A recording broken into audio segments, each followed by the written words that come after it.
आज आपण ऐकणार आहोत एक छानशी गोष्ट. कर्म म्हणजे काय? एकदा एक राजा हत्तीवर बसून आपल्या राज्यामध्ये निरीक्षण करण्यास फिरत होता.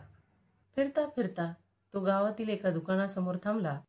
प्रधानाला बोलावून म्हणाला, का कोण जाणे यापूर्वी कधी पाहिले नाही, त्याला ओळखत सुद्धा नाही, तरी सुद्धा मला त्या दुकानदाराला फाशी द्यावीशी वाटते.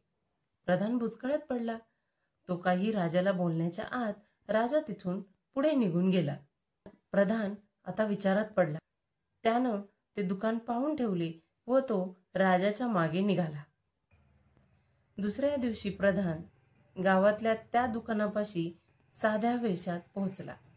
आजूबाजूला चौकशी करता तो चंदनाचा व्यापारी आहे हे समजले. तो दुकानात गेला. त्या दुकानदाराकडे सुवर्ण वर्णांचे सुंदर असे चंदन होते. मात्र कोणी खरेदार नसल्याने मालक खूप वैतागलेला होता.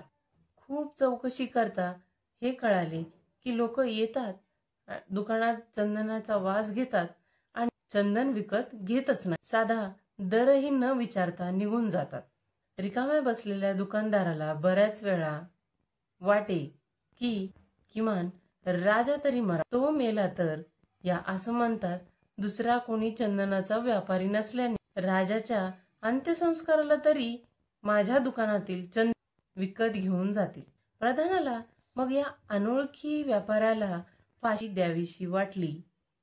या गोष्टीचे रहस्य उलगडले. व्यापाऱ्याच्या मनातील राजाविषयीच्या वाईट तरंग लहरींनी राजा आल्यानंतर राजाच्या मनात देखील दुकानदाराला फाशी देण्याचा वाईट विचार मनात आला होता.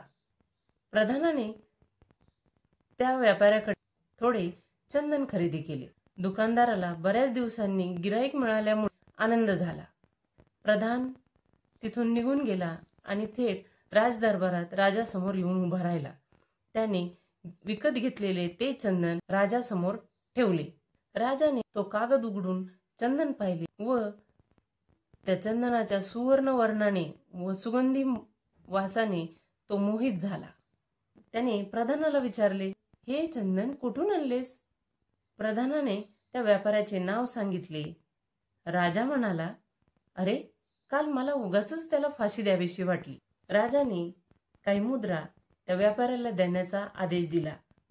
राजा अधूनमधून इतरांना अनमोल भेट देण्याकरता सुगंधी चंदनाची खरेदी त्या व्यापाऱ्याकडून करू लागला. राजाच्या खरेदीने आता व्यापारी खुश होऊन राजाच्या खरेदीने व्यापाऱ्याच्या मनात राजाविषयीचे वाईट विचार आपसुकच निघून गेले.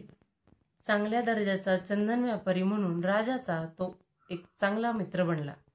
आपल्या मनात इतरांविषयीचे चांगले विचार, दयाळूपणा आणला तर इतरांच्या मनातून देखील चांगल्या भावना, चांगले विचार आपल्याविषयी उत्पन्न होऊ शकतात आणि ते विचार आपल्यापर्यंत पोहोचून आपला उत्कर्ष देखील होईल. मग कर्म म्हणजे काय? अनेक जण म्हणतात आपले शब्द, आपली कृती, आपल्या भावना. पण हेच खरे आहे की आपल्या मनात येणारे विचार हेच आपले खरे कर्म असतात.